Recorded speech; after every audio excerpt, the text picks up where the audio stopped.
Vamos conversar sobre conversão. Conversão, converter, a obra do Espírito na vida de uma pessoa, tá? Então vamos ver aqui o que é que a gente pode destacar hoje. Então, olhe, a conversão e a graça de Deus. Não é uma questão de opção, mas de obediência. Conversão não é uma opção, é uma obediência, tá bom? E é a obediência principal. É a maior obediência que um ser humano pode fazer. É quando ele deseja, não é? Se reconciliar com Deus diante do... Porque o Espírito convence do pecado, né? Então a pessoa deseja uma reconciliação com Deus, então o Espírito vem e converte. Então é uma obra do Espírito. Vamos ver o que aqui a gente pode destacar hoje. Deus desejou pessoas e não robôs. É isso que a gente vai chamar a atenção hoje, né? E isso faz toda a diferença. Então vejamos. A partir de Romanos 8, 29, diz assim: Deus conheceu a todos antes da fundação do mundo. A Bíblia diz assim: aos que dantes conheceu, a estes predestinou. Tá bom?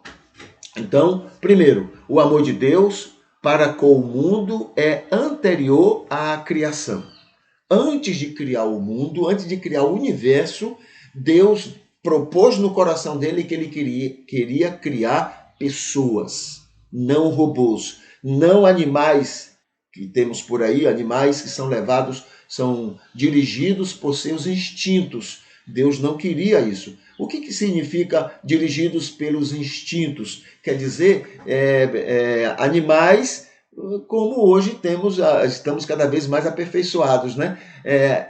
Animais dirigidos por inteligência artificial, digamos assim. Ou seja, o instinto, né? O instinto do animal é que vai dirigir a vida dele. Deus não queria pessoas assim. Deus queria pessoas que fossem cônscias, que fossem donas da sua vontade, não do instinto.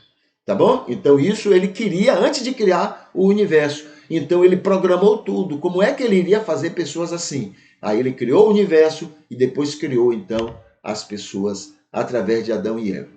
Segundo, ele decidiu criar o ser humano à sua imagem e semelhança. Pronto, para não serem dirigidos pelo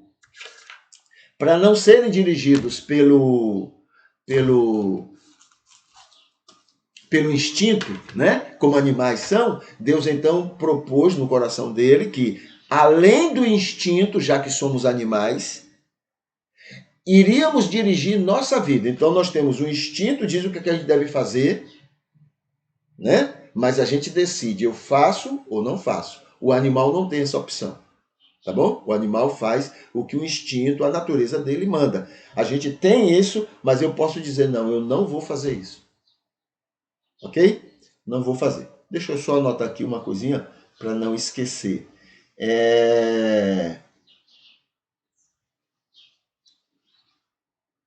Ok.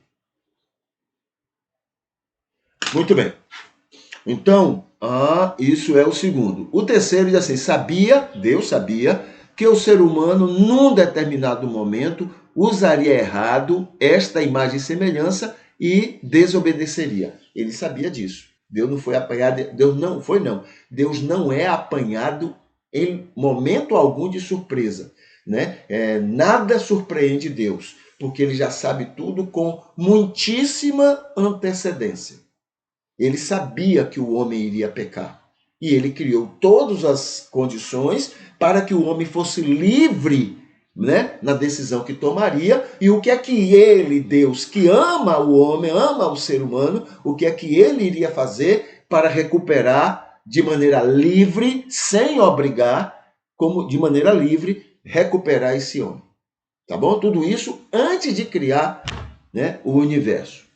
4. Ele planejou a graça para o maior número possível se converter da desobediência. Então, o que é que acontece? Ele organizou o plano da graça. Ele sabia que o homem ia desobedecer. O que é que eu vou fazer para que livremente o homem queira vir a mim? Livremente o homem deseje o meu perdão. O que é que eu vou fazer? O que é que eu vou arquitetar? O que é que eu vou planejar? Digamos, né? Ele deve ter tido 5.000 planos diferentes. Mas vamos chegar aqui a 5 planos. Né? 5.000, cada um desses é 1.000 planos. Muito bem. 5 planos maravilhosos para alcançar o maior número possível de pessoas, porque é o que ele queria. Todas as almas não têm o mesmo valor? Ninguém é mais importante para Deus do que outros. Né? Mas aí, se todos são importantes, então ele vai pegar um plano onde ele alcance e abençoe e salve o maior número possível de pessoas. Então, o primeiro plano, até pelo tamanho do dedo, no primeiro plano aqui, ele só conseguiria salvar 1 bilhão de pessoas, digamos. Estou chutando aqui, né? Só conseguiria salvar 1 bilhão de pessoas. Aí vem o segundo, que é esse dedo aqui. Não, isso aqui é o, né? Aí vem o segundo plano, que ele só conseguiria agora salvar, com esse segundo plano, somente 2 bilhões de pessoas. 2 bilhões de pessoas. Nesse terceiro plano aqui, ele conseguiria salvar 3 bilhões de pessoas. E nesse outro, 4 bilhões de pessoas. Mas nesse aqui, ele conseguiria salvar 5 bilhões de pessoas. Qual foi o plano que ele escolheu? Esse aqui. Esse é o chamado plano da graça. É o plano que é de graça. Porque o ser humano não seria capaz de atender, não é? Por ele mesmo, tudo que fosse necessário para essa salvação. Então ele escolheu esse plano. Muito bem. Nesse plano incluía, talvez os outros planos não incluíssem isso, mas nesse plano inclui ele ter vindo ao mundo naquela época que Jesus veio. E porque veio naquela época e porque veio naquele povo, ele iria morrer na cruz. Por ordem daquele povo.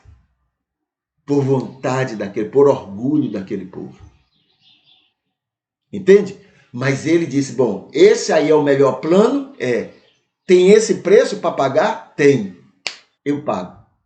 Eu aceito. Eu vou até o fim com esse plano aí, porque eu quero, qualquer que seja o preço, eu quero alcançar o maior número possível de pessoas. Percebe? Então esse é o plano da graça. Entre muitos planos, esse foi o melhor plano para livremente salvar o maior número possível de pessoas. E o quinto item, graça, são várias ações de Deus para as pessoas serem convertidas por vontade pessoal e não forçados. Tá bom? Então são várias ações. Aí, entre elas, tem muitas ações, né? Claro, Deus está agindo em função disso. Por exemplo, quando ele diz assim, vocês são luz do mundo e sal da terra, para que o mundo veja as vossas... Então, o objetivo é esse, é alcançar o mundo, é atrair o mundo para ele. Esse é o grande objetivo. Então, né, dentre essas ações da graça, está ali, primeiro, a ação do Espírito em convencer todo ser humano da sua situação de pecado. Esse faz parte do plano. Todo ser humano é convencido de que é pecador. Entendeu? Isso quer dizer que se uma pessoa for para o inferno, ela não vai reclamar, eu não mereço estar aqui. Ela não vai reclamar, porque ela está convencida de que ela merece estar ali. Se eu fosse para o inferno, mesmo com toda a vida religiosa que eu tenho, se eu fosse para o inferno, eu não teria como reclamar, porque eu sei que eu sou digno do inferno. Ok? Porque eu estou convencido pelo Espírito. Não é só eu não. O mundo todo está convencido disso. Dentre esses todos que foram convencidos, não é? Existirão aqueles que vão dizer no seu coração, de uma forma ou de outra, de uma maneira ou de outra, com um jeito ou outro jeito, não importa, mas lá no fundo do coração, né? Dentro do cristianismo, fora do cristianismo, dentro do judaísmo, fora do judaísmo, em qualquer lugar, em qualquer situação, sempre vai haver aquelas pessoas que vão dizer, Senhor Deus, eu não quero ser assim, eu quero mudar, eu quero melhorar, eu não quero ser assim em relação a ti. Nesse momento, porque eu tenho essa vontade, o Espírito Santo de Deus, que me convenceu e viu que eu quero mudança, o Espírito virá e vai operar em mim a conversão. Entendeu? A conversão.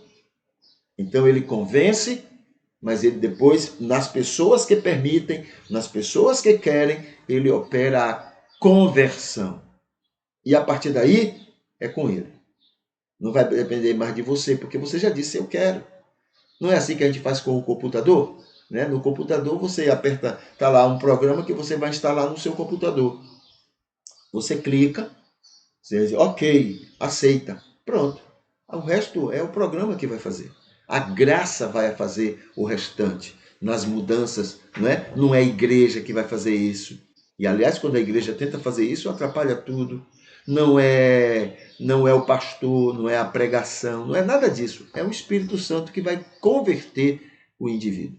E depois disso, então, vem o processo da santificação, que é fazer a pessoa cada vez mais parecida com Jesus. É isso que a gente quer chamar a atenção para a questão da conversão espiritual. Isso não é somente entre cristãos, não, tá? É em qualquer lugar do mundo, em qualquer religião do mundo.